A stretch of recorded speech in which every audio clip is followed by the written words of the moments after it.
بسم الله الرحمن الرحيم ألف لام ميم ذلك الكتاب لا ريب فيه هدى للمتقين الذين يؤمنون بالغيب ويقيمون الصلاة ومما رزقناهم ينفقون والذين يؤمنون بما أنزل إليك وما أنزل من قبلك وبالآخرة هم يوقنون أولئك على هدى من ربهم وأولئك هم المفلحون إن الذين كفروا سواء عليهم أأنذرتهم أم لم تنذرهم لا يؤمنون ختم الله على قلوبهم وعلى سمعهم وعلى أبصارهم غشاوة ولهم عذاب عظيم ومن الناس من يقول آمنا بالله وباليوم الآخر وما هم بمؤمنين يخادعون الله والذين آمنوا وما يخدعون إلا أنفسهم وما يشعرون في قلوبهم مرض فزادهم الله مرضا ولهم عذاب أليم بما كانوا يكذبون وإذا قيل لهم لا تفسدوا في الأرض قالوا إنما نحن مصلحون ألا إنهم هم المفسدون ولكن لا يشعرون وإذا قيل لهم آمنوا كما آمن الناس قالوا أنؤمن كما آمن السفهاء ألا إنهم هم السفهاء ولكن لا يعلمون وإذا لقوا الذين آمنوا قالوا آمنا وإذا خلوا إلى شياطينهم قالوا إنا معكم إنما نحن مستهزئون الله يستهزئ بهم ويمدهم في طغيانهم يعمهون أولئك الذين اشتروا الضلالة بالهدى فما ربحت تجارتهم وما كانوا مهتدين مثلهم كمثل الذي استوقد نارا فلما أضاءت ما حوله ذهب الله بنورهم وتركهم في ظلمات لا يبصرون صم بكم عمي فهم لا يرجعون أو كصيب من السماء فيه ظلمات ورعد وبرق يجعلون أصابعهم في آذانهم من الصواعق حذر الموت والله محيط بالكافرين يكاد البرق يخطف أبصارهم كلما أضاء لهم مشوا فيه وإذا أظلم عليهم قاموا ولو شاء الله لذهب بسمعهم وأبصارهم إن الله على كل شيء قدير يا أيها الناس اعبدوا واتقوا ربكم الذي خلقكم والذين من قبلكم لعلكم تتقون الذي جعل لكم الأرض فراشا والسماء بناء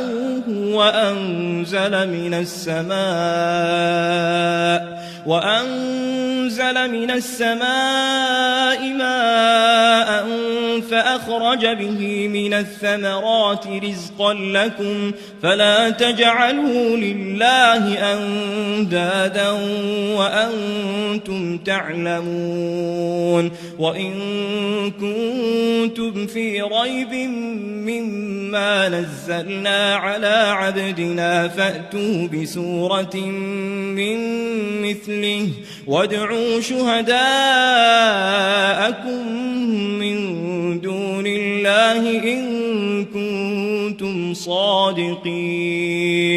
فإن لم تفعلوا ولن تفعلوا فاتقوا النار التي وقودها الناس والحجارة أعدت للكافرين وبشر الذين آمنوا وعملوا الصالحات أن لهم جنات تجري من تحتها الأنهار كلما رزقوا منها من ثمرة رزقا قالوا هذا الذي رزقنا من قبل وأتوا به متشابها ولهم فيها أزواج مطهرة وهم فيها خالدون إن الله لا يستحيي أن يضرب مثلا ما بعوضة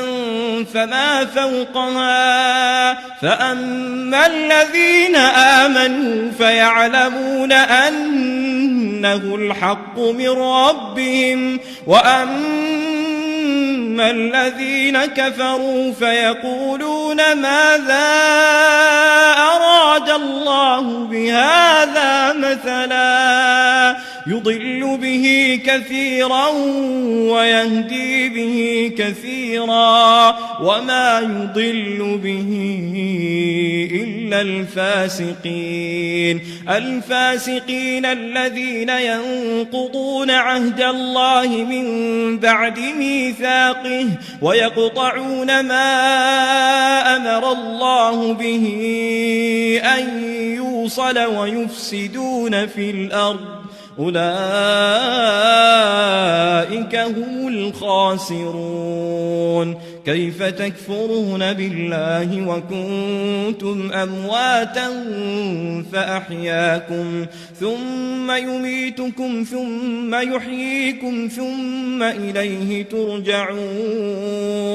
هو الذي خلق لكم ما في الأرض جميعا ثم استوى إلى السماء فسواهن 7 سماوات وهو بكل شيء عليم وإذ قال ربك للملائكة إني جاعل في الأرض خليفة قالوا أتجعل فيها من يفسد فيها ويسفك الدماء ونحن نسبح بحمدك ونقدس لك قال إني أعلم ما لا تعلمون وعلم آدم الأسماء كلها ثم عرضهم على الملائكة فقال أنبئوني بأسماء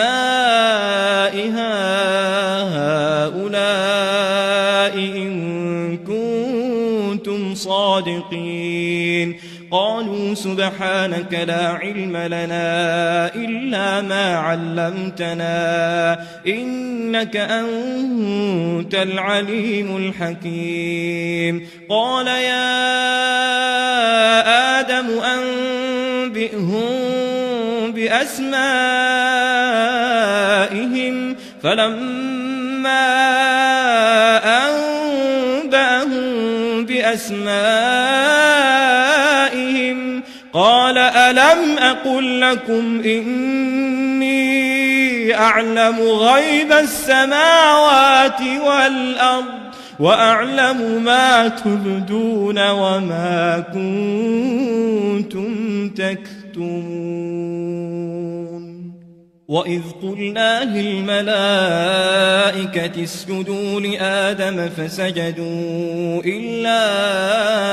إبليس أبى واستكبر وكان من الكافرين وقلنا يا آدم اسكن أنت وزوجك الجنة وكلا منها رغدا حيث شئتما ولا تقربا هذه الشجرة فتكونا من الظالمين فأزلهما الشيطان عنها فأخرجهما مما كانا فيه وقلنا اهبطوا بعضكم لبعض عدو ولكم في الأرض مستقر ومتاع إلى حين فتلقى آدم من ربه كلمات فتاب عليه إنه هو التواب الرحيم قلنا اهبطوا منها جميعا فإما يأتينكم مني هدى فمن تبع هداي فلا خوف عليهم ولا هم يحزنون والذين كفروا وكذبوا بآياتنا أولئك أصحاب النار هم فيها خالدون يا بني إسرائيل اذكروا نعمتي التي أنعمت عليكم وأوفوا بعهدي أوف بعهدكم وإياي فارهبون وآمنوا بما أنزلت مصدقا لما معكم ولا تكونوا أول كافر به ولا تشتروا بآياتي ثمنا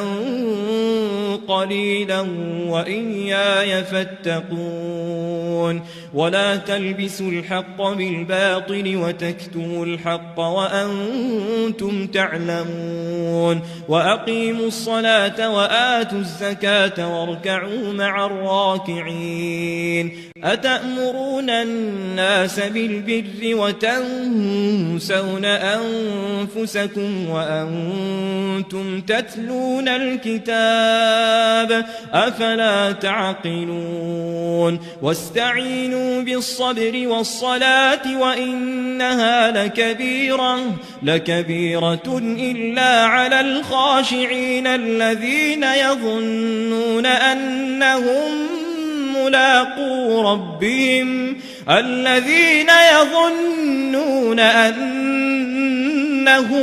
ملاقو ربهم وأنهم إليه راجعون يا بني إسرائيل اذكروا نعمتي التي أنعمت عليكم وأني فضلتكم على العالمين واتقوا يوما لا تجزي نفس عن نفس شيئا ولا يقبل منها شفاعة ولا يؤخذ منها عدل ولا هم ينصرون وإذ نجيناكم من آل فرعون يسومونكم سوء العذاب يذبحون أبناءكم ويستحيون نساءكم وفي ذلكم بلاء من ربكم عظيم وإذ فرقنا بكم البحر فأنجيناكم وأغرقنا آل فرعون وأنتم تنظرون وإذ واعدنا موسى 40 ليلة 40 ليلة ثم اتخذتم العجل من بعده وأنتم ظالمون ثم عفونا عنكم من بعد ذلك لعلكم تشكرون وإذ آتينا موسى الكتاب والفرقان لعلكم تهتدون وإذ قال موسى لقومه يا قوم إنكم ظلمتم أنفسكم باتخاذكم العجل فتوبوا إلى بارئكم فاقتلوا أنفسكم ذلكم خير لكم عند بارئكم فتاب عليكم إنه هو التواب الرحيم وإذ قلتم يا موسى لن نؤمن لك حتى نرى الله جهرا فأخذتكم الصاعقة وأنتم تنظرون ثم بعثناكم من بعد موتكم لعلكم تشكرون وظللنا عليكم الغمام وأنزلنا عليكم المن والسلوى كلوا من طيبات ما رزقناكم وما ظلمونا ولكن كانوا أنفسهم يظلمون وإذ قلنا ادخلوا هذه القرية فكلوا منها حيث شئتم رغدا وادخلوا الباب سجدا وقولوا حطة نغفر لكم خطاياكم وسنزيد المحسنين فبدل الذين ظلموا قولا غير الذي قيل لهم فأنزلنا على الذين ظلموا رجزا من السماء بما كانوا يفسقون وإذ استسقى موسى لقومه فقلنا اضرب بعصاك الحجر فانفجرت منه 12 عينا قد علم كل أناس مشربهم كلوا واشربوا من رزق الله ولا تعثوا في الأرض مفسدين وإذ قلتم يا موسى لن نصبر على طعام واحد فادع لنا ربك يخرج لنا مما تنبت الأرض من بقلها وقثائها وفومها وعدسها وبصلها قال أتستبدلون الذي هو أدنى بالذي هو خير اهبطوا مصرا فإن لكم ما سألتم وضربت عليهم الذلة والمسكنة وباءوا بغضب من الله ذلك بأنهم كانوا يكفرون بآيات الله ويقتلون النبيين بغير الحق ذلك بما عصوا وكانوا يعتدون إن الذين آمنوا والذين هادوا والنصارى والصابئين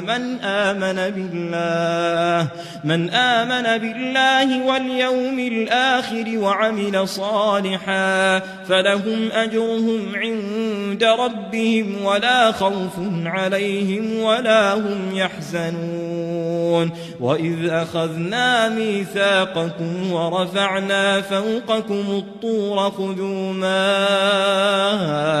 آتيناكم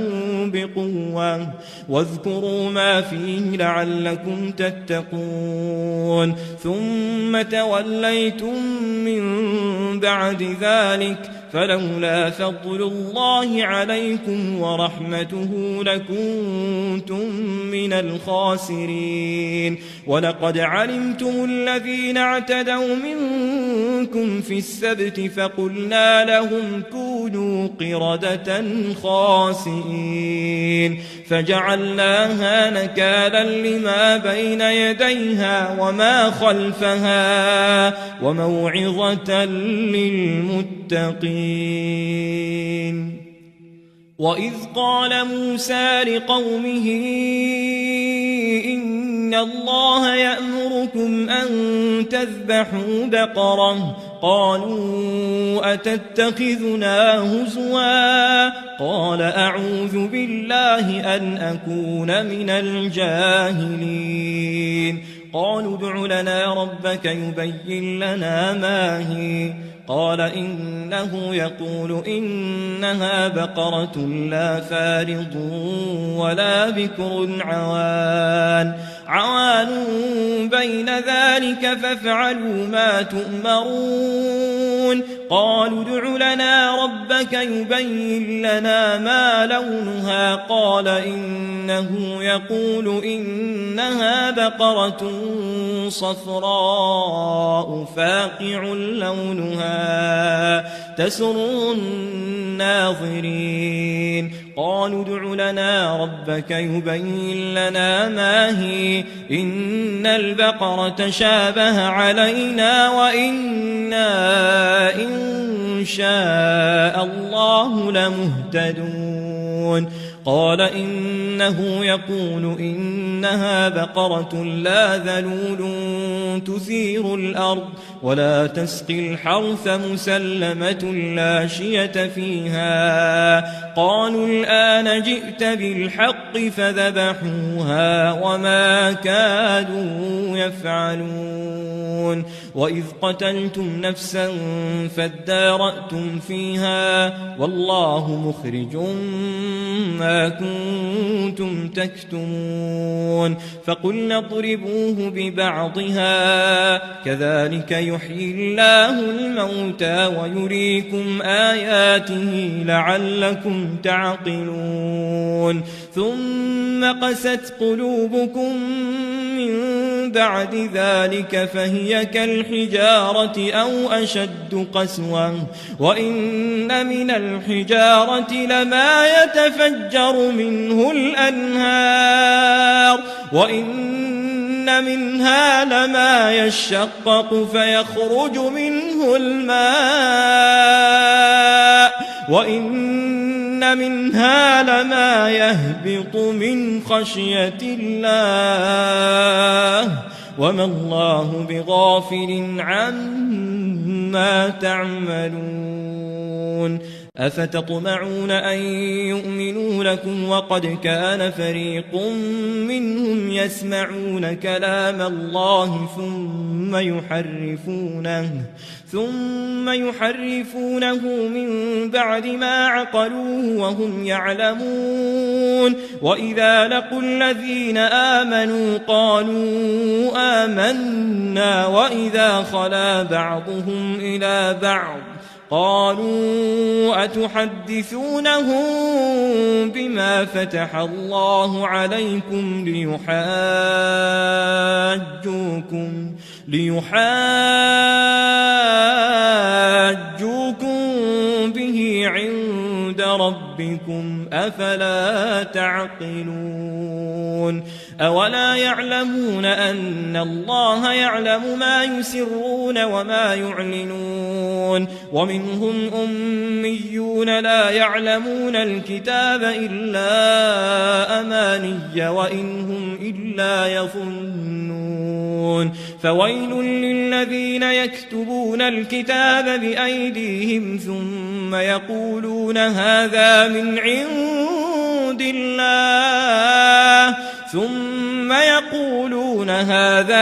عند الله ليشتروا به ثمنا قليلا فويل لهم مما كتبت أيديهم وويل لهم مما يكسبون وقالوا لن تمسنا النار إلا أياما معدودة قل أتخذتم عند الله عهدا فلن يخلف الله عهده أم تقولون على الله ما لا تعلمون بلى من كسب سيئة وأحاطت به خطيئته فأولئك أصحاب النار هم فيها خالدون والذين آمنوا وعملوا الصالحات أولئك أصحاب الجنة هم فيها خالدون وإذ أخذنا ميثاق بني إسرائيل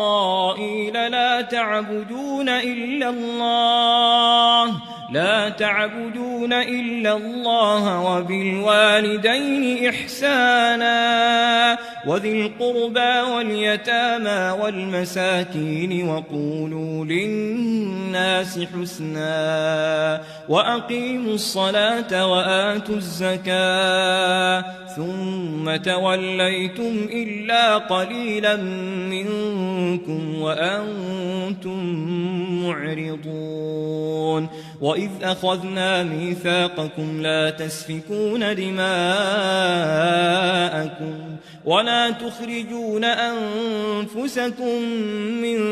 دياركم ثم أقررتم وأنتم تشهدون ثم أنتم هؤلاء تقتلون أنفسكم وتخرجون فريقا منكم من ديارهم تظاهرون عليهم بالإثم والعدوان وإن يأتوكم أسارى تفادوهم وهو محرم عليكم إخراجهم أفتؤمنون ببعض الكتاب وتكفرون ببعض فما جزاء من يفعل ذلك منكم إلا خزي في الحياة الدنيا ويوم القيامة يردون إلى أشد العذاب وما الله بغافل عما تعملون أولئك الذين اشتروا الحياة الدنيا بالآخرة فلا يخفف عنهم العذاب ولا هم ينصرون ولقد آتينا موسى الكتاب وقفينا من بعده بالرسل وآتينا عيسى ابن مريم البينات وأيدناه بروح القدس أفكلما جاءكم رسول بما لا تهوى أنفسكم استكبرتم ففريقا كذبتم وفريقا تقتلون وقالوا قلوبنا غلف بل لعنهم الله بكفرهم فقليلا ما يؤمنون ولما جاءهم كتاب من عند الله مصدق لما معهم وكانوا من قبل يستفتحون على الذين كفروا فلما جاءهم ما عرفوا كفروا به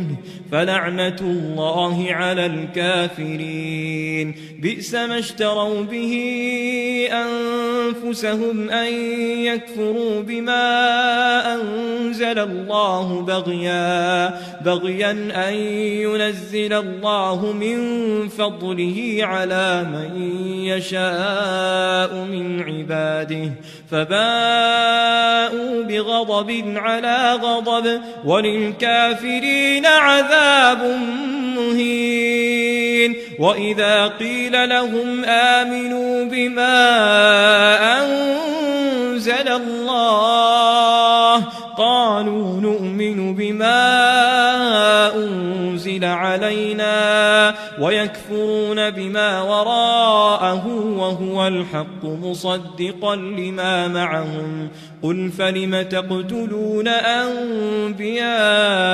الله من قبل إن كنتم مؤمنين ولقد جاءكم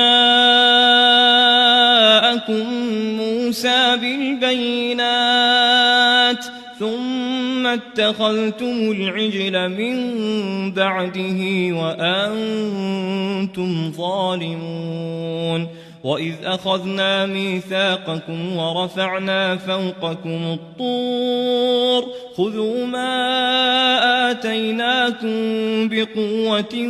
واسمعوا قالوا سمعنا وعصينا وأشربوا في قلوبهم العجل بكفرهم قل بئس ما يأمركم به إيمانكم إن كنتم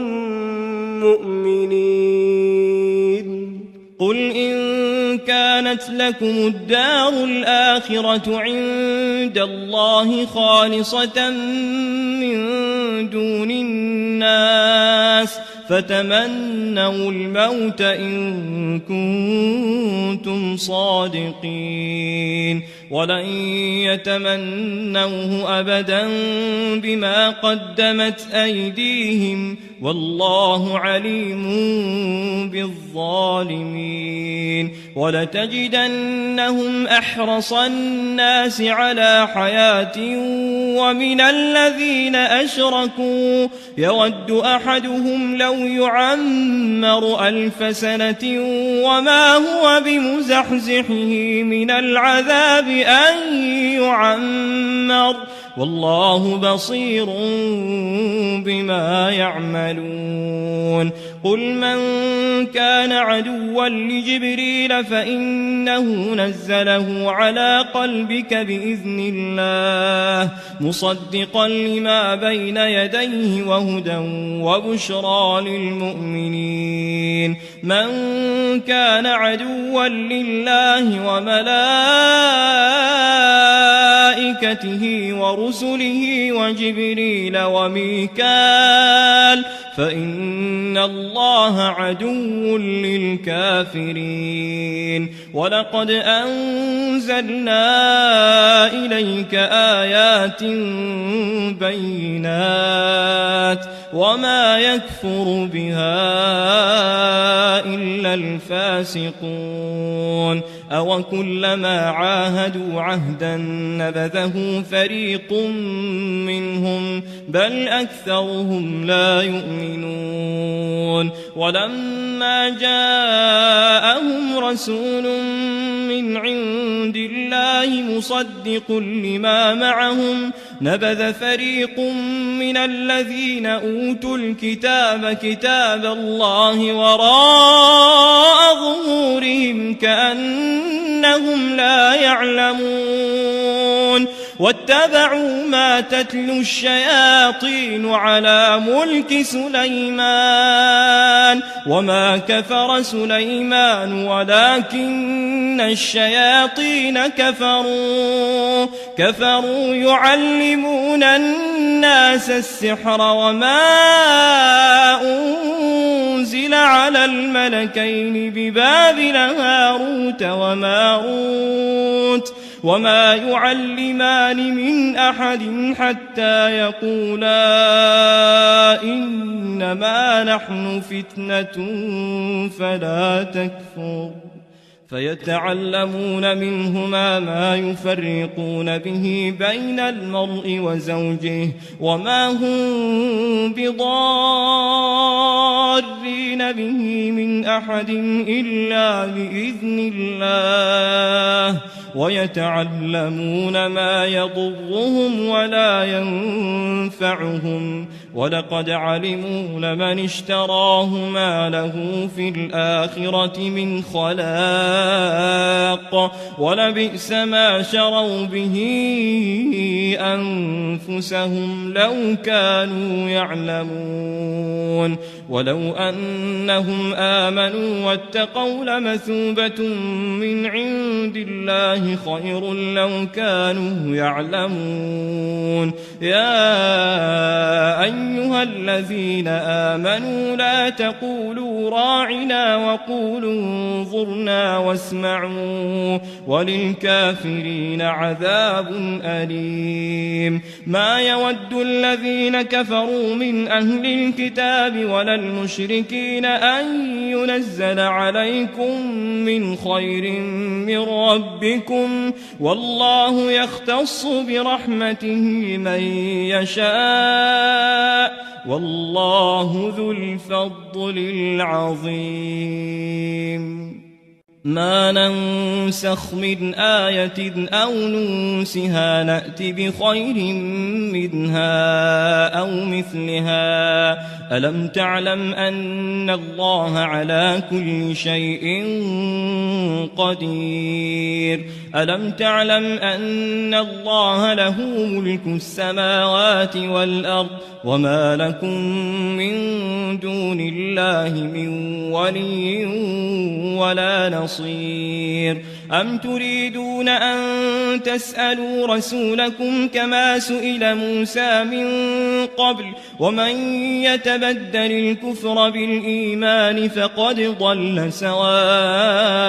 السبيل. ود كثير من أهل الكتاب لو يردونكم من بعد إيمانكم كفارا حسدا من عند أنفسهم من بعد ما تبين لهم الحق فاعفوا واصفحوا حتى يأتي الله بأمره إن الله على كل شيء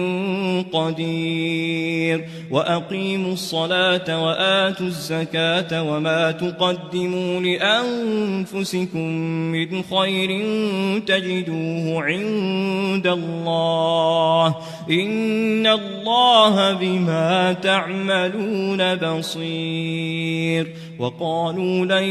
يدخل الجنة إلا من كان هودا أو نصارى تلك أمانيهم قل هاتوا برهانكم إن كنتم صادقين. بلى من أسلم وجهه لله وهو محسن فله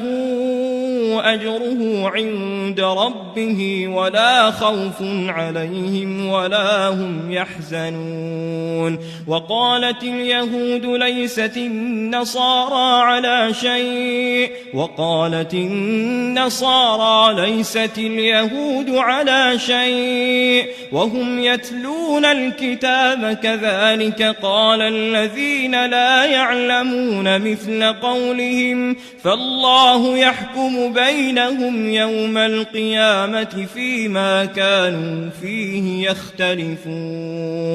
ومن أظلم ممن منع مساجد الله أن يذكر فيها اسمه وسعى في خرابها أولئك ما كان لهم أن يدخلوها إلا خائفين لهم في الدنيا خزي ولهم في الآخرة عذاب عظيم. ولله المشرق والمغرب فأينما تولوا فثم وجه الله إن الله واسع عليم. وقالوا اتخذ الله ولدا سبحانه بل له ما في السماوات والأرض كل له قانتون. بديع السماوات والأرض وإذا قضى أمرا فإنما يقول له كن فيكون. وقال الذين لا يعلمون لولا يكلمنا الله أو تأتينا آية كذلك قال الذين من قبلهم مثل قولهم تشابهت قلوبهم قد بينا الآيات لقوم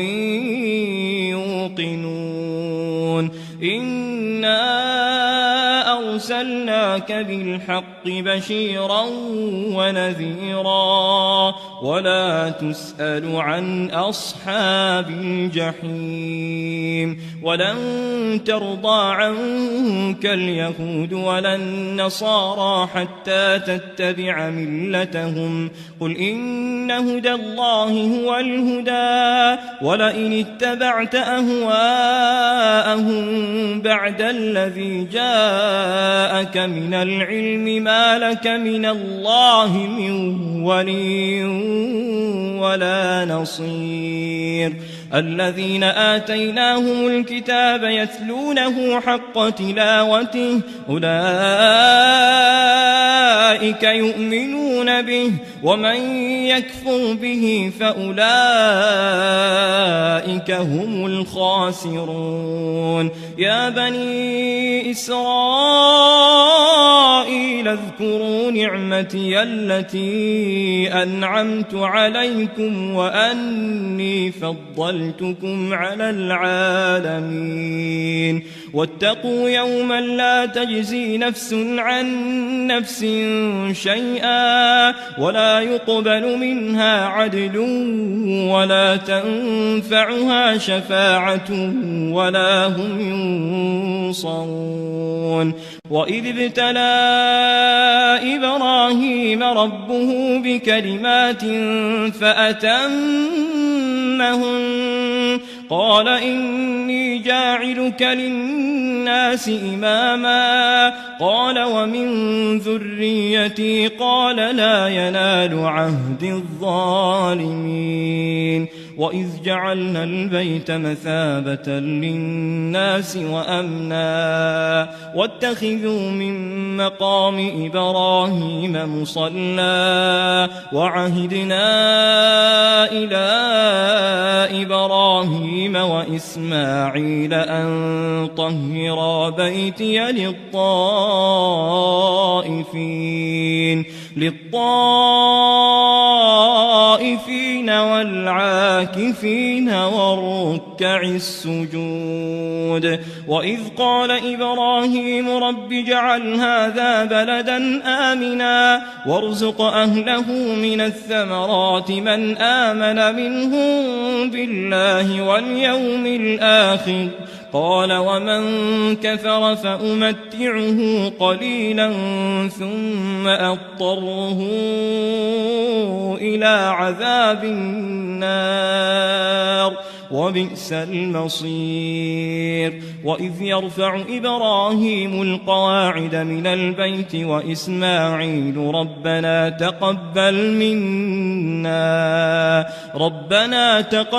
منا إنك أنت السميع العليم ربنا وجعلنا مسلمين لك ومن ذريتنا أمة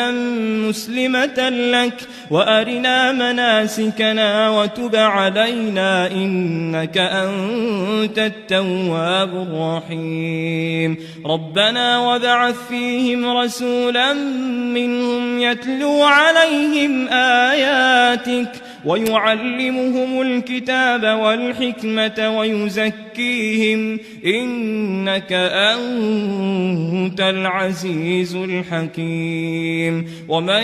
يرغب عن ملة إبراهيم إلا من سفه نفسه ولقد اصطفيناه في الدنيا وإنه في الآخرة لمن الصالحين إذ قال له ربه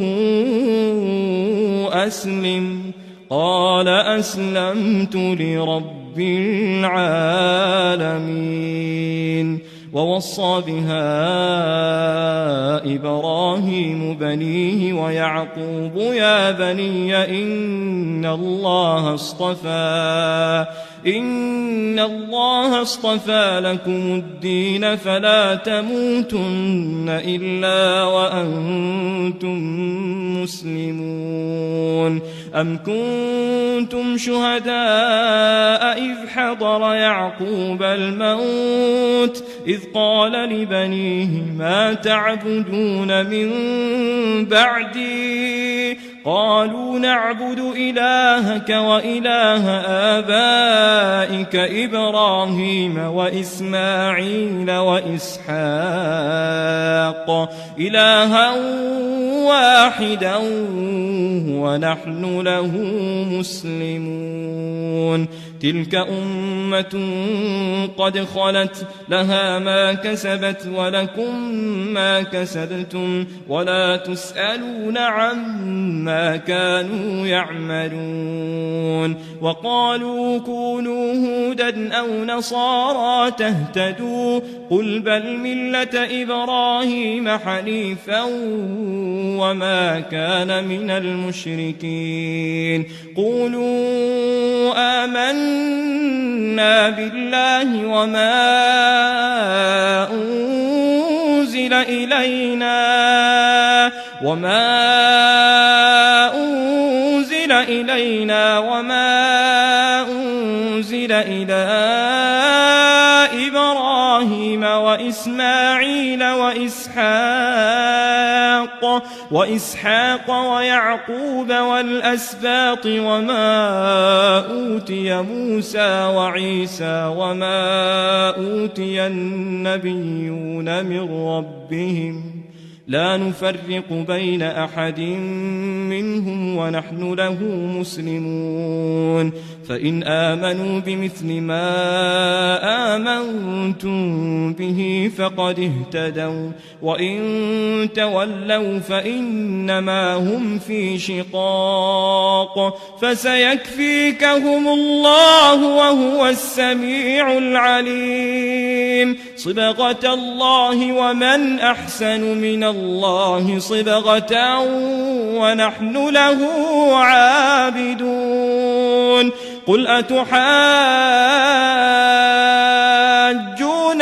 في الله وهو ربنا وربكم ولنا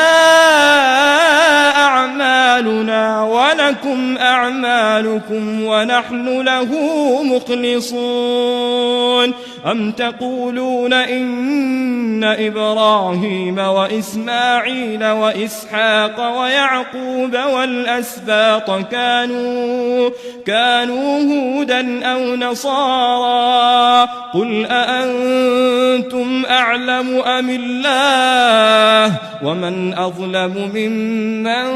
كتم شهادة عنده من الله وما الله بغافل عما تعملون تلك أمة قد خلت لها ما كسبت ولكم ما كسبتم ولا تسألون عما كانوا يعملون سيقول السفهاء من الناس ما ولاهم عن قبلتهم التي كانوا عليها قل لله المشرق والمغرب يهدي من يشاء إلى صراط مستقيم وكذلك جعلناكم أمة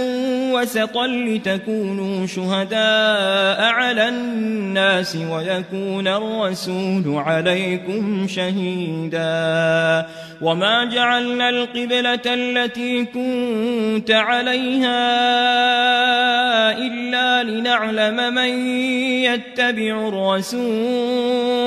إلا لنعلم من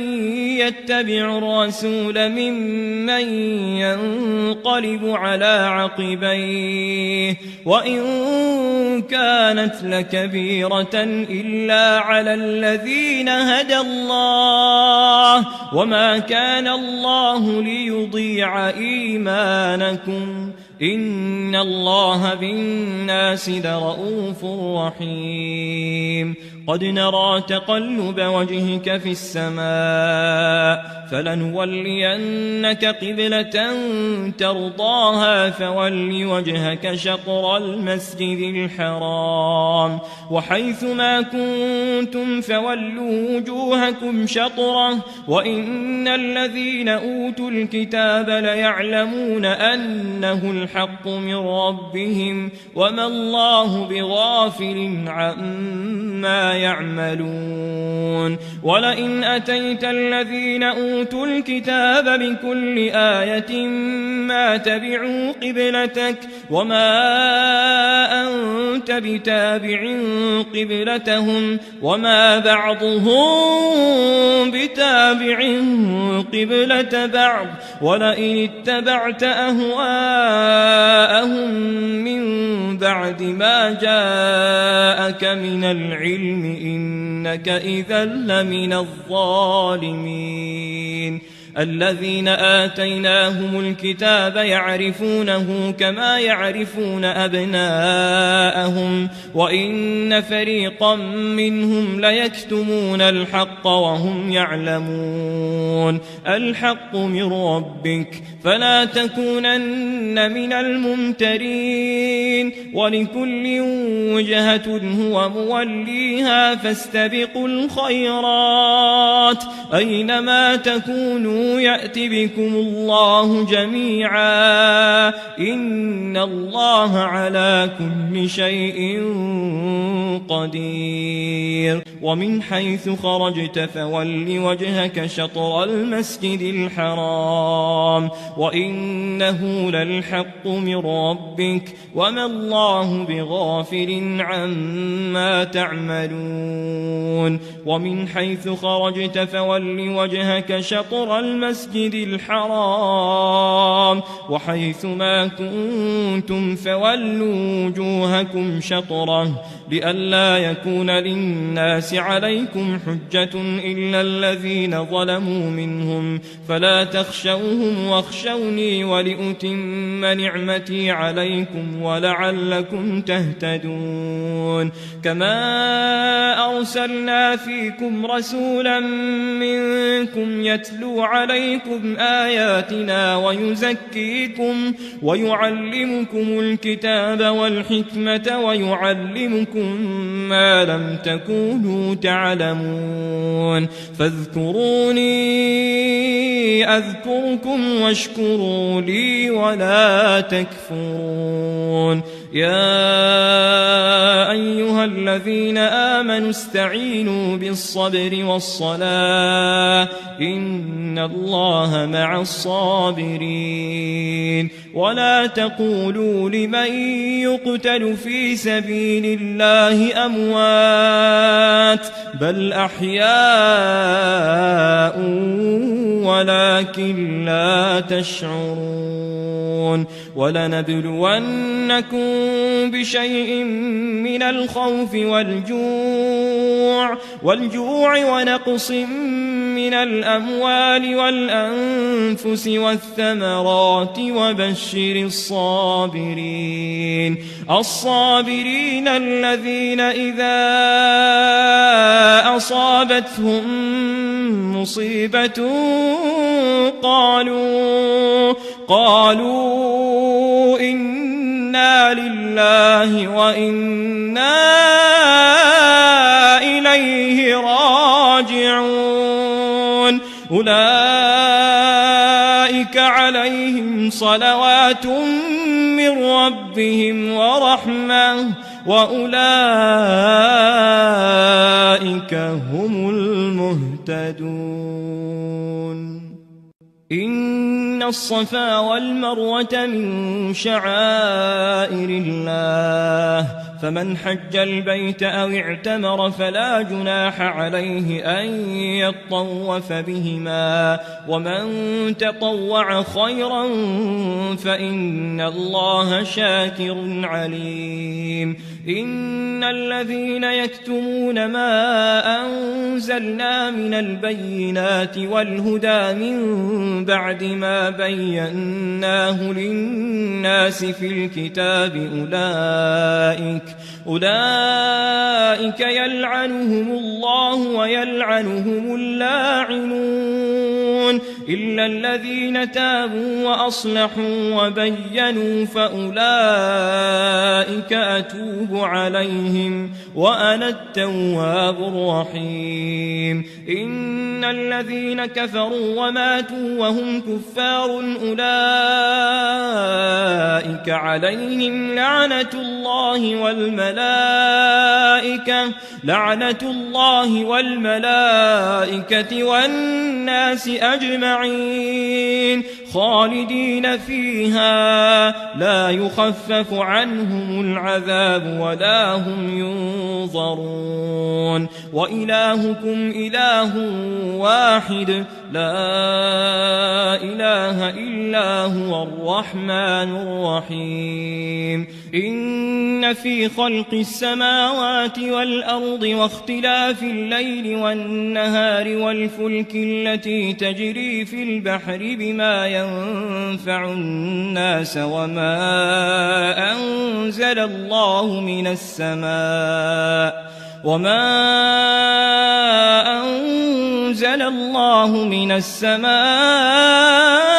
من ماء فأحيا به الأرض بعد موتها وبث فيها من كل دابة وتصريف الرياح والسحاب المسخر بين السماء والأرض لآيات لقوم يعقلون ومن الناس من يتخذ من دون الله أندادا يحبونهم كحب الله والذين آمنوا أشد حبا لله ولو يرى الذين ظلموا إذ يرون العذاب أن القوة لله جميعا وأن الله شديد العذاب إذ تبرأ الذين اتبعوا من الذين اتبعوا ورأوا العذاب وتقطعت بهم الأسباب وقال الذين اتبعوا لو أن لنا كرة فنتبرأ منهم كما تبرؤوا منا كذلك يريهم الله أعمالهم حسرات عليهم وما هم بخارجين من النار يا أيها الناس كلوا مما في الأرض حلالا طيبا ولا تتبعوا خطوات الشيطان إنه لكم عدو مبين إنما يأمركم بالسوء والفحشاء وأن تقولوا على الله ما لا تعلمون وإذا قيل لهم اتبعوا ما أنزل الله قالوا بل نتبع ما ألفينا عليه آباءنا أولو كان آباؤهم لا يعقلون شيئا ولا يهتدون ومثل الذين كفروا كمثل الذي ينعق بما لا يسمع إلا دعاء ونداء صم بكم عمي فهم لا يعقلون يا أيها الذين آمنوا كلوا من طيبات ما رزقناكم واشكروا لله إن كنتم إياه تعبدون. إنما حرم عليكم الميتة والدم ولحم الخنزير وما أهل به لغير الله، فمن اضطر غير باغ ولا عاد فلا إثم عليه، إن الله غفور رحيم. إن الذين يكتمون ما أنزل الله من الكتاب ويشترون به ثمنا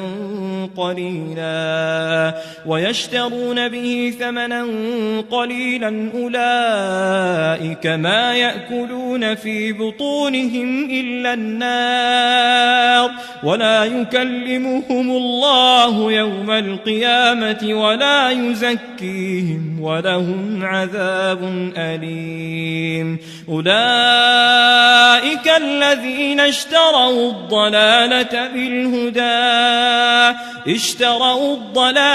بالهدى والعذاب بالمغفرة، فما أصبرهم على النار، ذلك بأن الله نزل الكتاب بالحق وإن الذين اختلفوا في الكتاب لفي شقاق بعيد. ليس البر أن تولوا وجوهكم قبل المشرق والمغرب، ولكن البر من آمن بالله واليوم الآخر والملائكة والكتاب والنبيين، وآتى المال على حبه ذوي القربى واليتامى والمساكين وابن السبيل والسائلين وفي الرقاب، وأقام الصلاة وآتى الزكاة، والموفون بعهدهم إذا عاهدوا، والصابرين في البأساء والضراء وحين البأس، أولئك الذين صدقوا وأولئك هم المتقون. يا أيها الذين آمنوا كتب عليكم القصاص في القتلى، الحر بالحر والعبد بالعبد والأنثى بالأنثى، فمن عفي له من أخيه شيء فاتباع بالمعروف وأداء إليه بإحسان، ذلك تخفيف من ربكم ورحمة، فمن اعتدى بعد ذلك فله عذاب أليم. ولكم في القصاص حياة يا أولي الألباب لعلكم تتقون. كتب عليكم إذا حضر أحدكم الموت إن ترك خيرا الوصية للوالدين والأقربين بالمعروف حقا على المتقين، فمن بدله بعدما سمعه فإنما إثمه على الذين يبدلونه، إن الله سميع عليم. فمن خاف من موص جنفا أو إثما فأصلح بينهم فلا إثم عليه، إن الله غفور رحيم. يا أيها الذين آمنوا كتب عليكم الصيام كما كتب على الذين من قبلكم لعلكم تتقون، أياما معدودات، فمن كان منكم مريضا أو على سفر فعدة من أيام أخر وعلى الذين يطيقونه فدية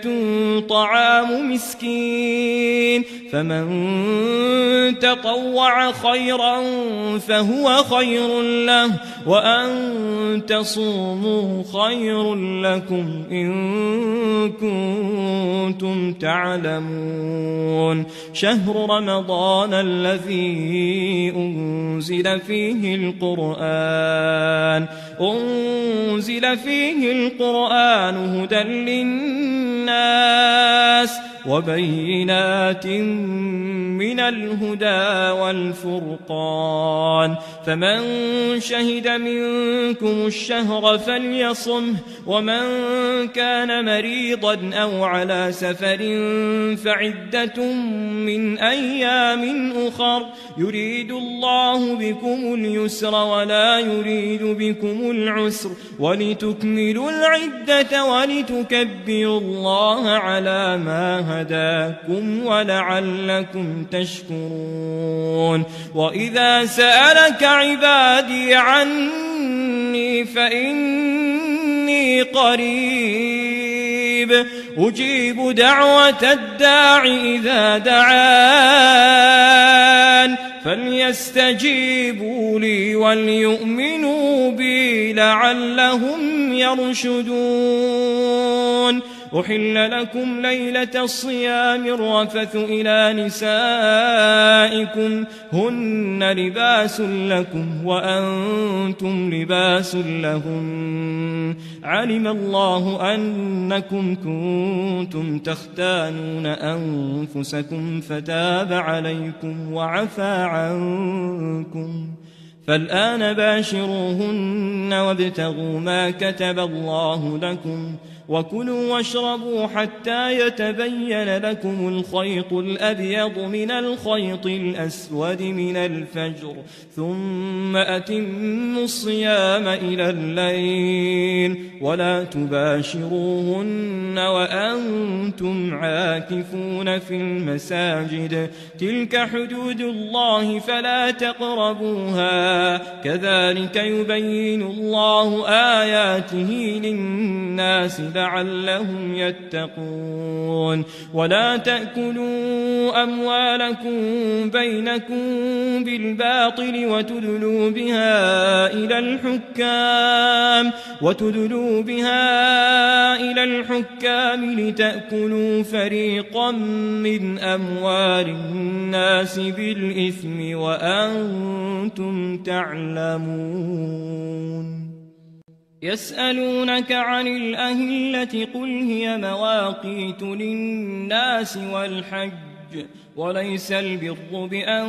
تأتوا البيوت من ظهورها ولكن البر من اتقى وأتوا البيوت من أبوابها واتقوا الله لعلكم تفلحون وقاتلوا في سبيل الله الذين يقاتلونكم ولا تعتدوا إن الله لا يحب المعتدين واقتلوهم حيث ثقفتموهم وأخرجوهم من حيث أخرجوكم والفتنة أشد من القتل ولا تقاتلوهم عند المسجد الحرام حتى يقاتلوكم فيه فإن قاتلوكم فاقتلوهم كذلك جزاء الكافرين فإن انتهوا فإن الله غفور رحيم وقاتلوهم حتى لا تكون فتنة ويكون الدين لله فإن انتهوا فلا عدوان إلا على الظالمين الشهر الحرام بالشهر الحرام والحرمات قصاص فمن اعتدى عليكم فاعتدوا عليه بمثل ما اعتدى عليكم واتقوا الله واعلموا أن الله مع المتقين وأنفقوا في سبيل الله ولا تلقوا بأيديكم إلى التهلكة وأحسنوا إن الله يحب المحسنين وأتموا الحج والعمرة لله فإن أحصرتم فما استيسر من الهدي ولا تحلقوا رؤوسكم حتى يبلغ الهدي محله فمن كان منكم مريضا أو به أذى من رأسه ففدية من صيام أو صدقة أو نسك فإذا أمنتم فمن تمتع بالعمرة إلى الحج فما استيسر من الهدي فمن لم يجد فصيام 3 أيام في الحج و7 إذا رجعتم تلك 10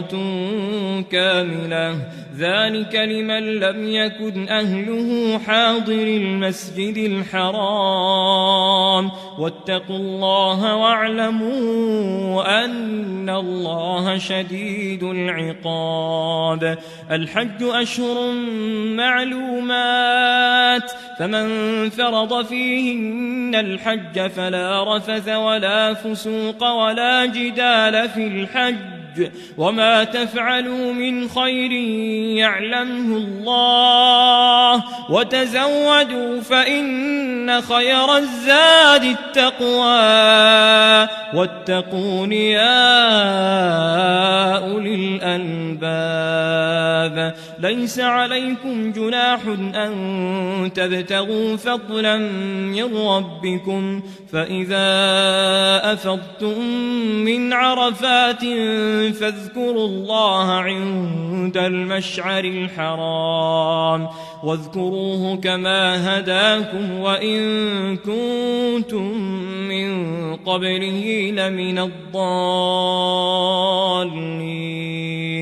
ثم أفيضوا من حيث أفاض الناس واستغفروا الله إن الله غفور رحيم فإذا قضيتم مناسككم فاذكروا الله كذكركم آباءكم أو أشد ذكرا فمن الناس من يقول ربنا آتنا في الدنيا وما له في الآخرة من خلاق ومنهم من يقول ربنا آتنا في الدنيا حسنة وفي الآخرة حسنة وقنا عذاب النار أولئك لهم نصيب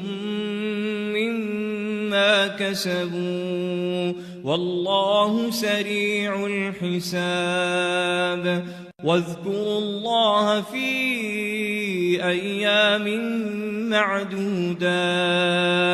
فمن تعجل في يومين فلا إثم عليه ومن تأخر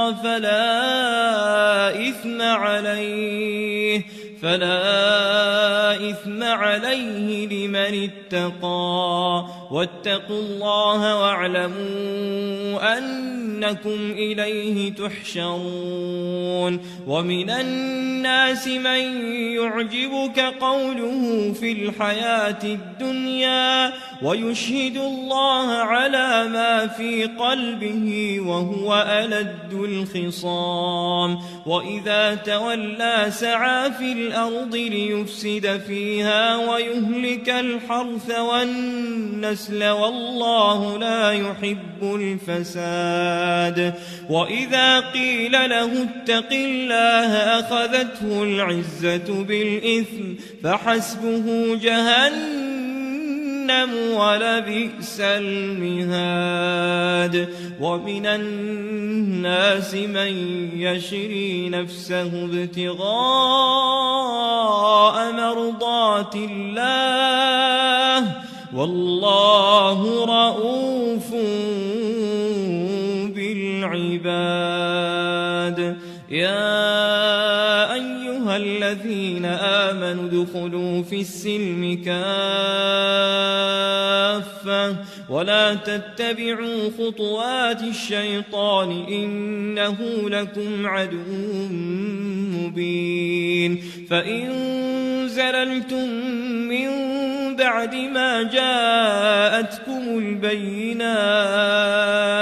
فاعلموا أن الله عزيز حكيم هل ينظرون إلا أن يأتيهم الله في ظلل من الغمام والملائكة وقضي الأمر وإلى الله ترجع الأمور سل بني إسرائيل كم آتيناهم من آية بينة ومن يبدل نعمة الله من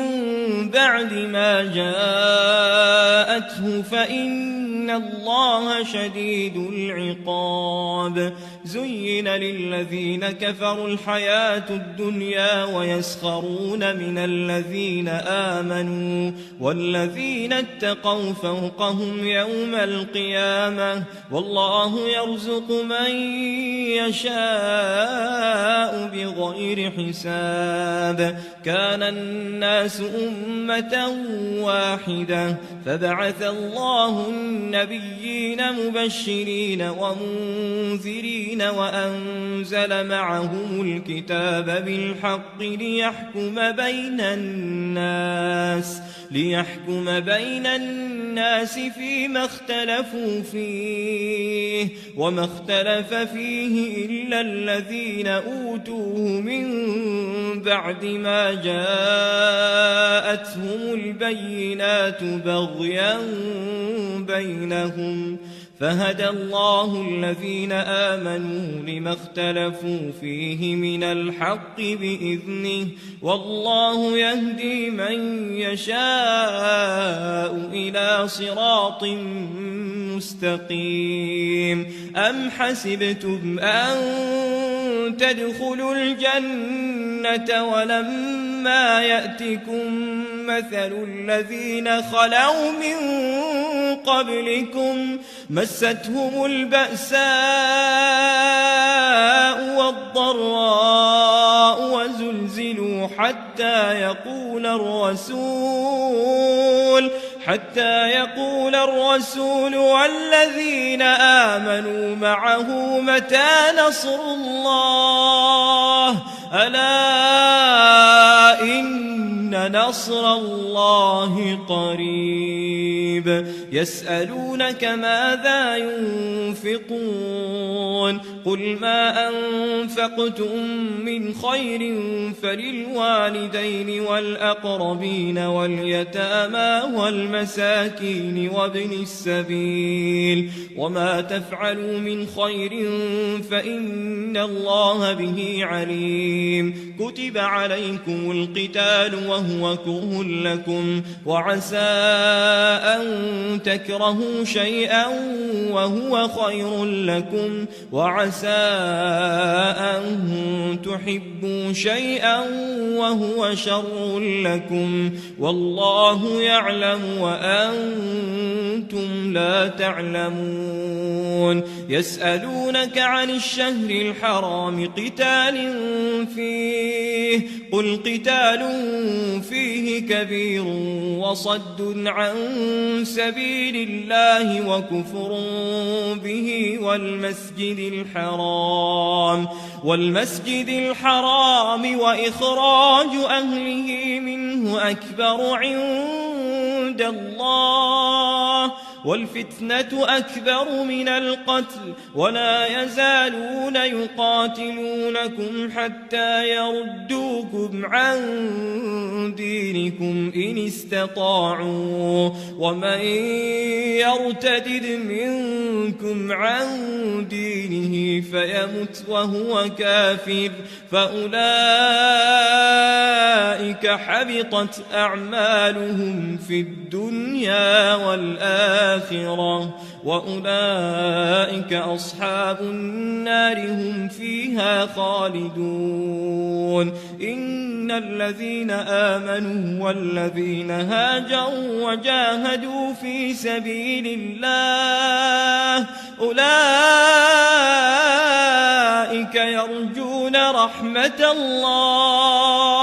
يرجون رحمة الله والله غفور رحيم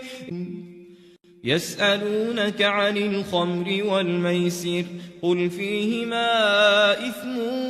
كبير ومنافع للناس وإثمهما أكبر من نفعهما ويسألونك ماذا ينفقون قل العفو كذلك يبين الله لكم الآيات لعلكم تتفكرون في الدنيا والآخرة ويسألونك عن اليتامى قل إصلاح لهم خير وإن تخالطوهم فإخوانكم والله يعلم المفسد من المصلح ولو شاء الله لأعنتكم إن الله عزيز حكيم ولا تنكحوا المشركات حتى يؤمن ولأمة مؤمنة خير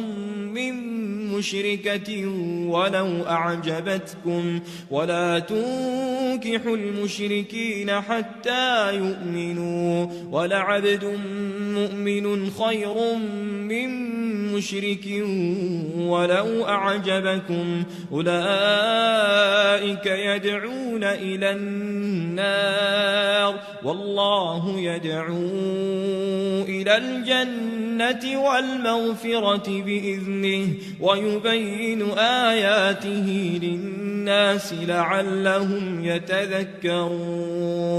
ويسألونك عن المحيض قل هو أذى فاعتزلوا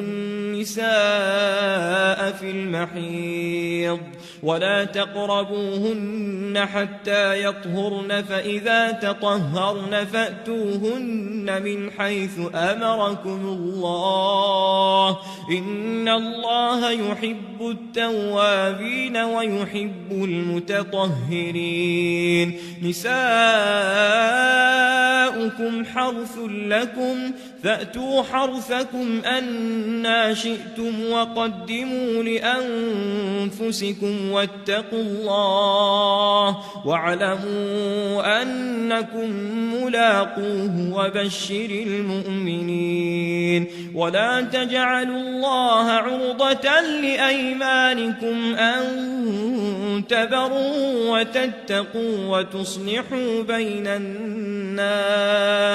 والله سميع عليم لا يؤاخذكم الله باللغو في أيمانكم ولكن يؤاخذكم بما كسبت قلوبكم والله غفور حليم للذين يؤلون من نسائهم تربص 4 أشهر فإن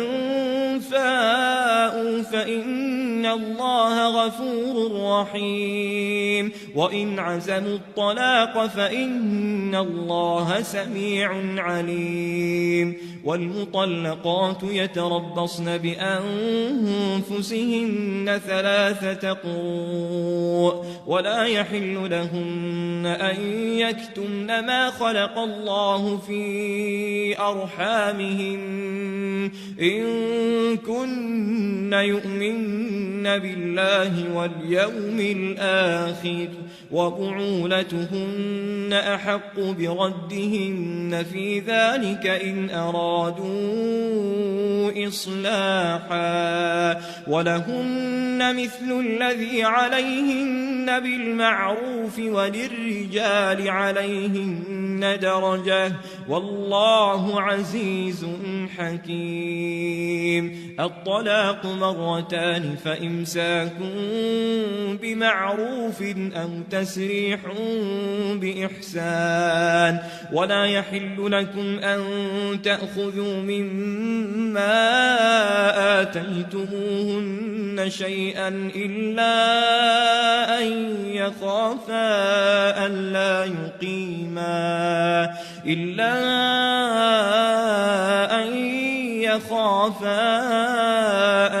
يقيما حدود الله. فإن خفتم ألا يقيما حدود الله فلا جناح عليهما فيما افتدت به، تلك حدود الله فلا تعتدوها، ومن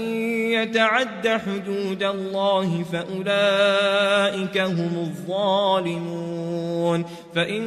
طلقها فلا تحل له من بعد حتى تنكح زوجا غيره، فإن طلقها فلا جناح عليهما أن يتراجعا إن ظنا أن يقيما حدود الله، وتلك حدود الله يبينها لقوم يعلمون. وإذا طلقتم النساء فبلغن أجلهن فأمسكوهن بمعروف أو سرحوهن بمعروف، ولا تمسكوهن ضرارا لتعتدوا، ومن يفعل ذلك فقد ظلم نفسه. ولا تتخذوا آيات الله هزوا، واذكروا نعمة الله عليكم وما أنزل عليكم من الكتاب والحكمة يعظكم به، واتقوا الله واعلموا أن الله بكل شيء عليم. وإذا طلقتم النساء فبلغن أجلهن فلا تعضلوهن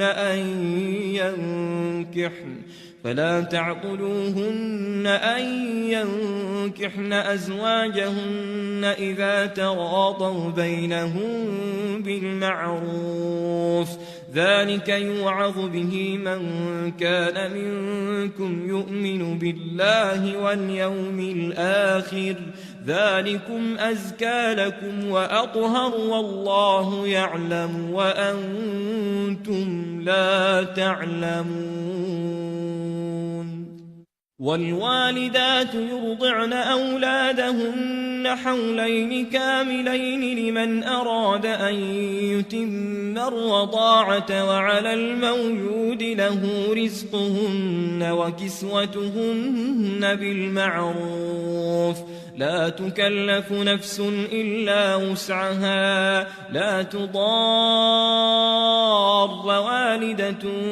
بولدها ولا مولود له بولده، وعلى الوارث مثل ذلك، فإن أرادا فصالا عن تراض منهما وتشاور فلا جناح عليهما. وإن أردتم أن تسترضعوا أولادكم فلا جناح عليكم إذا سلمتم ما آتيتم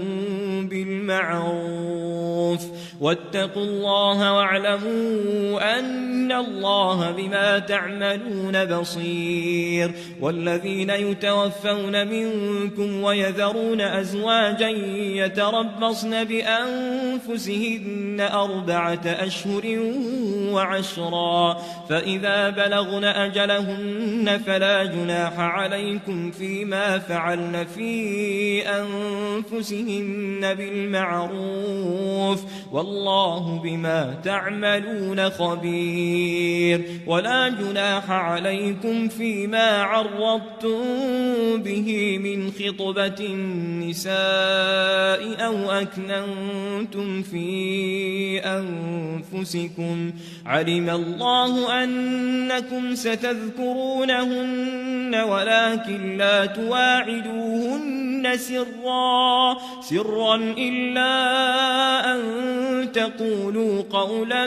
معروفا ولا تعزموا عقدة النكاح حتى يبلغ الكتاب أجله واعلموا أن الله يعلم ما في أنفسكم فاحذروه واعلموا أن الله غفور حليم لا جناح عليكم إن طلقتم النساء ما لم تمسوهن أو تفرضوا لهن فريضة ومتعوهن على الموسع قدره وعلى المقتر قدره متاعا بالمعروف حقا على المحسنين وإن طلقتموهن من قبل أن تمسوهن وقد فرضتم لهن فريضة فنصف ما فرضتم إلا أن يعفون أو يعفو الذي بيده عقدة النكاح وأن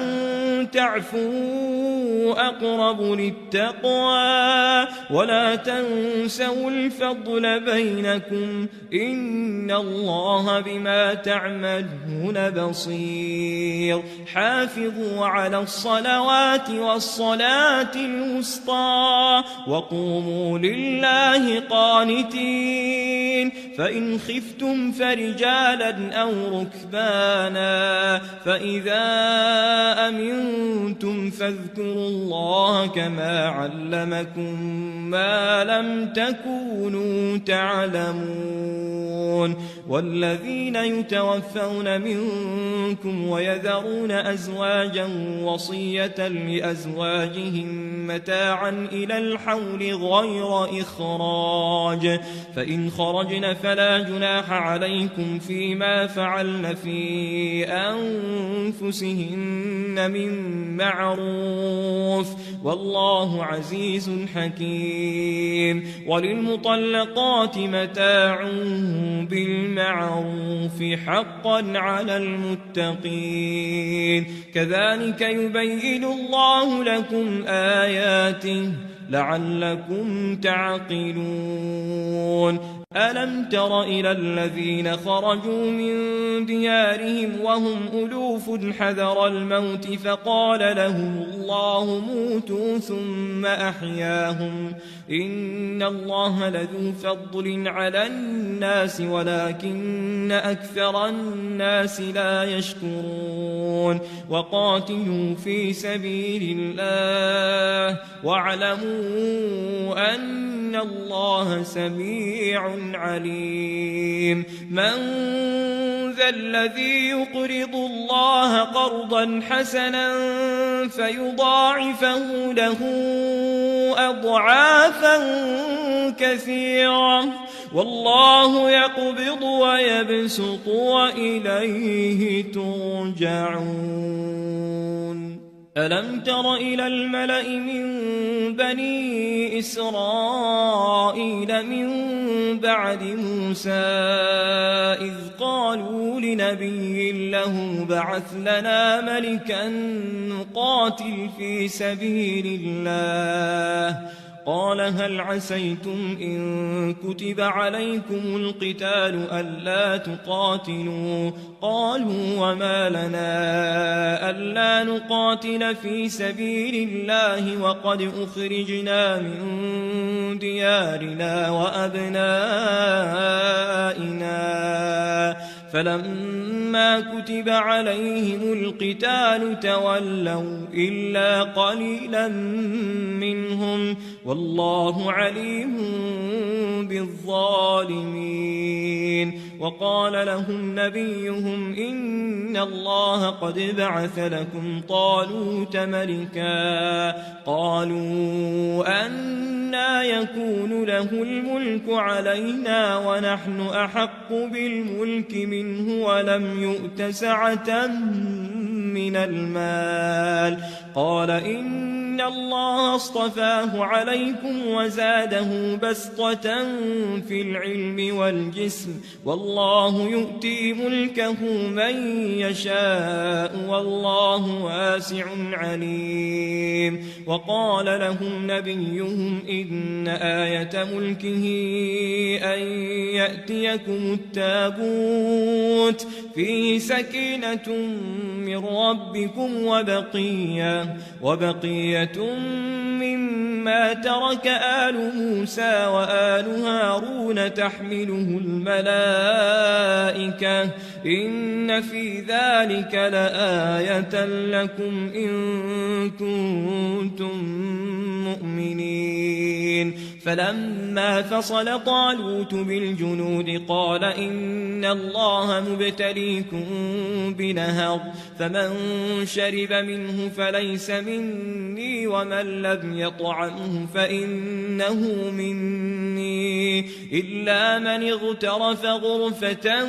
بيده فشربوا منه إلا قليلا منهم فلما جاوزه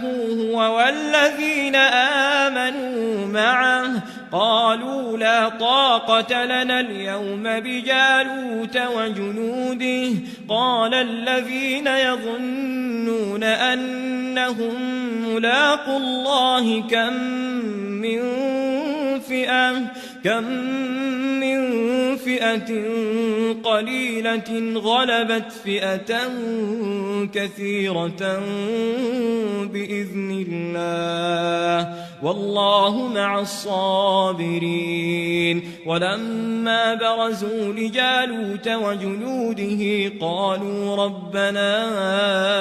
أفرغ علينا صبرا وثبت أقدامنا وانصرنا على القوم الكافرين فهزموهم بإذن الله. وقتل داود جالوت وآتاه الله الملك والحكمة وعلمه مما يشاء ولولا دفع الله الناس بعضهم ببعض لفسدت الأرض ولكن الله ذو فضل على العالمين. تلك آيات الله نتلوها عليك بالحق وإنك لمن المرسلين.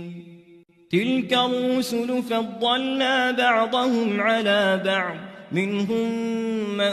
كلم الله ورفع بعضهم درجات وآتينا عيسى ابن مريم البينات وأيدناه بروح القدس ولو شاء الله ما اقتتل الذين من بعدهم من بعد ما جاءتهم البينات ولكن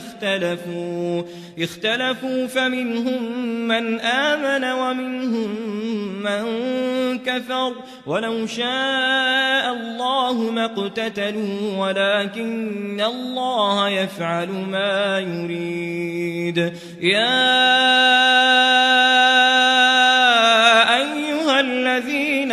آمنوا أنفقوا مما رزقناكم من قبل أن يأتي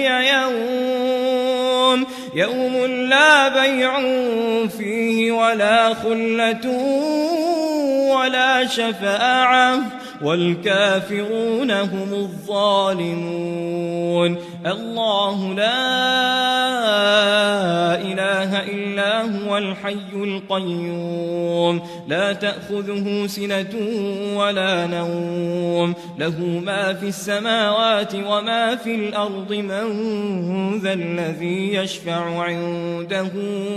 إلا بإذنه يعلم ما بين أيديهم وما خلفهم ولا يحيطون بشيء من علمه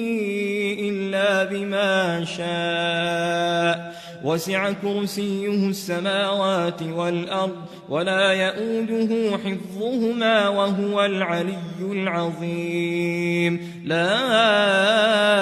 إكراه في الدين قد تبين الرشد من الغي فمن يكفر بالطاغوت ويؤمن بالله فقد استمسك بالعروة الوثقى لا انفصام لها والله سميع عليم الله ولي الذين آمنوا يخرجهم من الظلمات إلى النور والذين كفروا أولياؤهم الطاغوت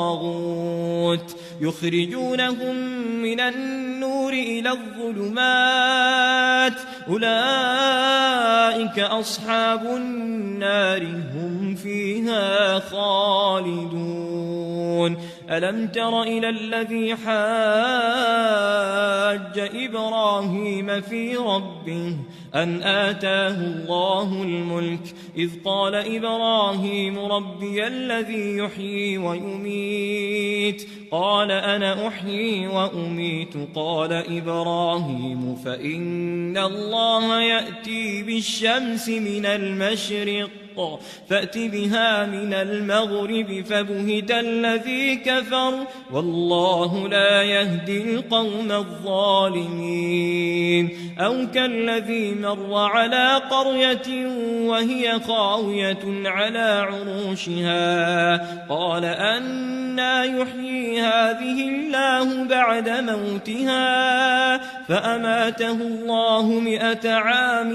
ثم بعثه قال كم لبثت قال لبثت يوما أو بعض يوم قال بل لبثت 100 عام فانظر إلى طعامك وشرابك لم يتسنه وانظر إلى حمارك ولنجعلك آية للناس وانظر إلى العظام كيف ننشزها ثم نكسوها لحما فلما تبين له قال أعلم أن الله على كل شيء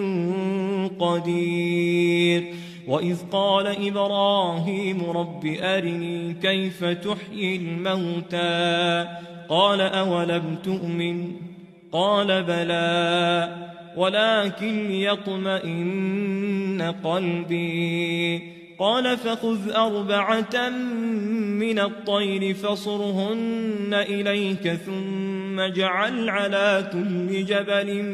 منهن جزءا ثم ادعهن يأتينك سعيا واعلم أن الله عزيز حكيم مثل الذين ينفقون أموالهم في سبيل الله كمثل حبة أنبتت 7 سنابل في كل سنبلة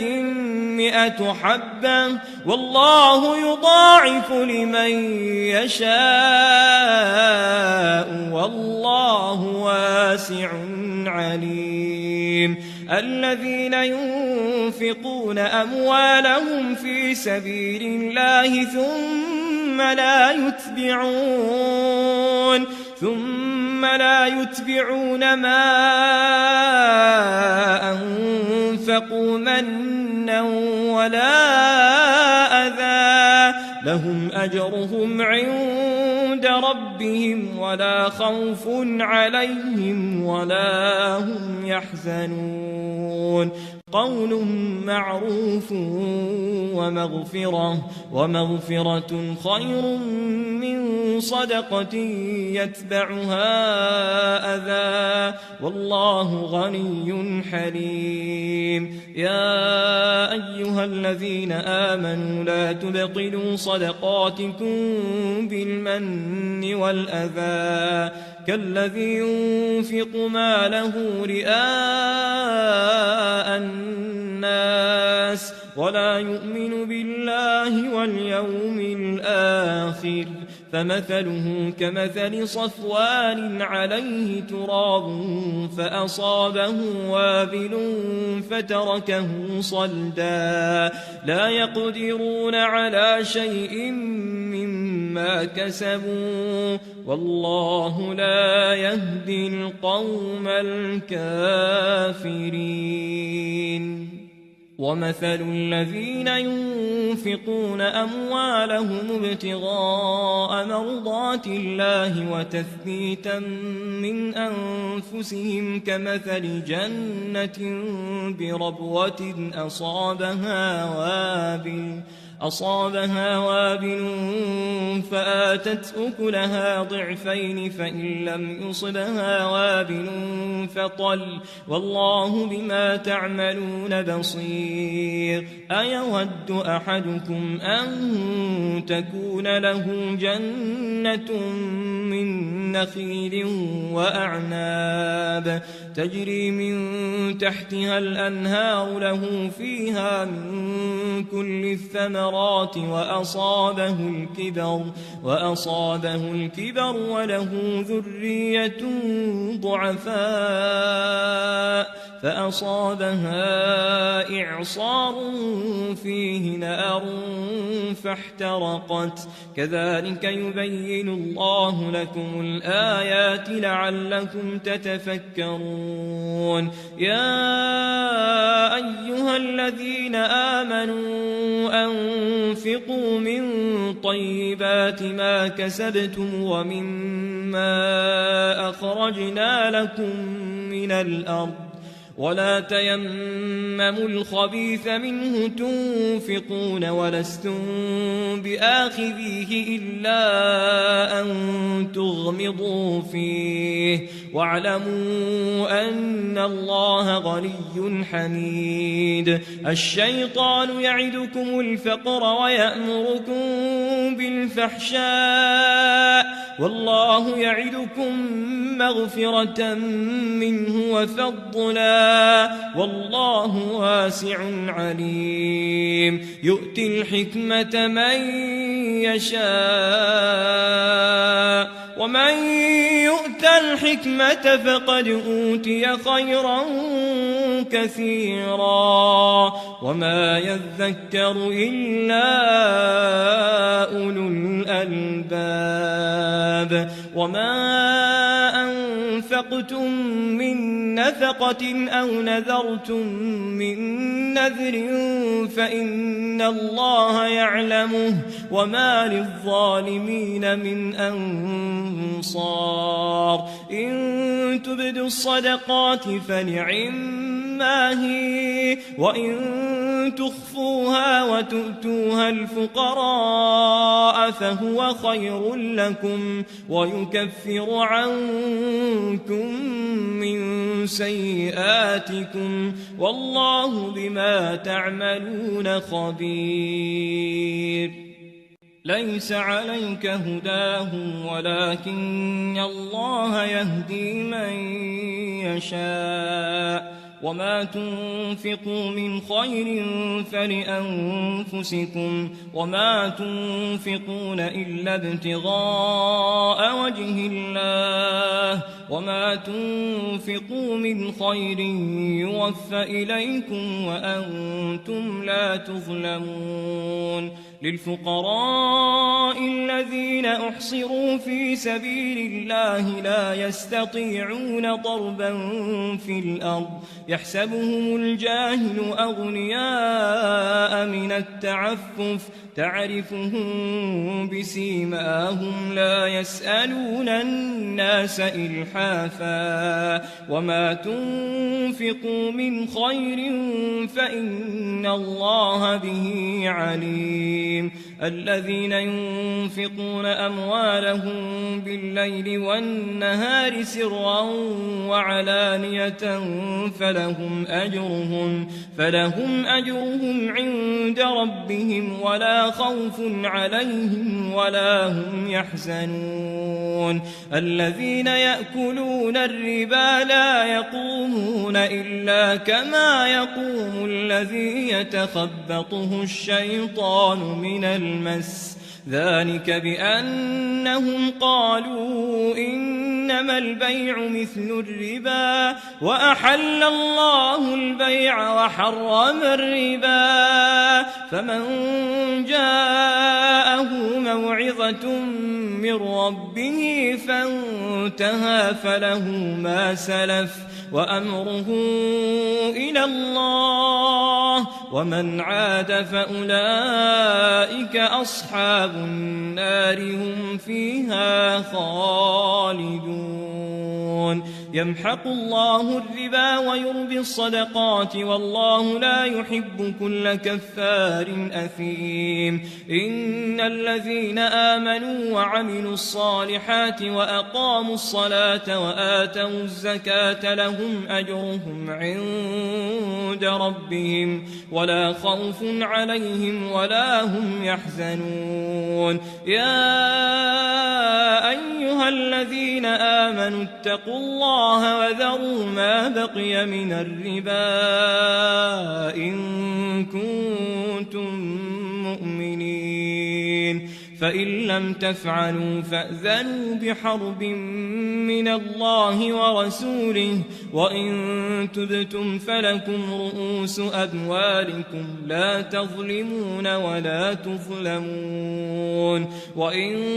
كان ذو عسرة فنظرة إلى ميسرة وأن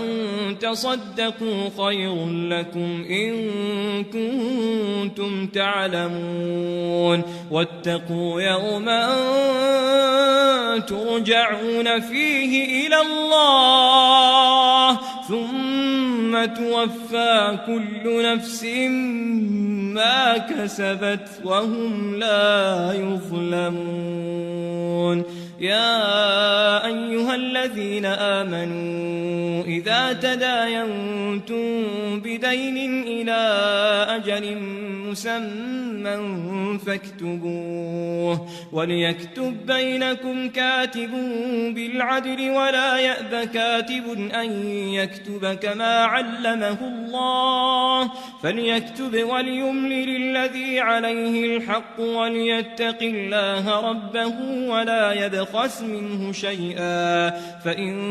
كان الذي عليه الحق سفيها أو ضعيفا أو لا يستطيع أن يمل هو فليملل وليه بالعدل واستشهدوا شهيدين من رجالكم فإن لم يكونا رجلين فرجل وامرأتان ممن ترضون من الشهداء أن تضل إحداهما فتذكر إحداهما الأخرى ولا يأبى الشهداء إذا ما دعوا ولا تسأموا أن تكتبوه صغيرا أو كبيرا إلى أجله ذلكم أقسط عند الله وأقوم للشهادة وأدنى ألا ترتابوا إلا أن تكون تجارة حاضرة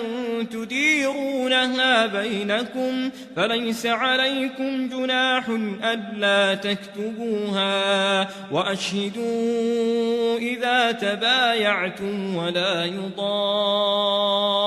كاتب ولا شهيد وإن تفعلوا فإنه فسوق بكم واتقوا الله ويعلمكم الله والله بكل شيء عليم وإن كنتم على سفر ولم تجدوا كاتبا فرهان مقبوضة فإن أمن بعضكم بعضا فليؤدي الذي اؤتمن أمانته وليتق الله ربه ولا تكتموا الشهادة ومن يكتمها فإنه آثم قلبه والله بما تعملون عليم لله ما في السماوات وما في الأرض وإن تبدوا ما في أنفسكم أو تخفوه يحاسبكم به الله فيغفر لمن يشاء ويعذب من يشاء والله على كل شيء قدير آمن الرسول بما أنزل إليه من ربه والمؤمنون كل آمن بالله وملائكته وكتبه ورسله لا نفرق بين أحد من رسله وقالوا سمعنا وأطعنا غفرانك ربنا وإليك المصير لا يكلف الله نفسا إلا وسعها لها ما كسبت وعليها ما اكتسبت ربنا لا تؤاخذنا إن نسينا أو أخطأنا ربنا ولا تحمل علينا إصرا كما حملته على الذين من قبلنا ربنا ولا تحملنا ما لا طاقة لنا به واعف عنا واغفر لنا وارحمنا أنت مولانا فانصرنا على القوم الكافرين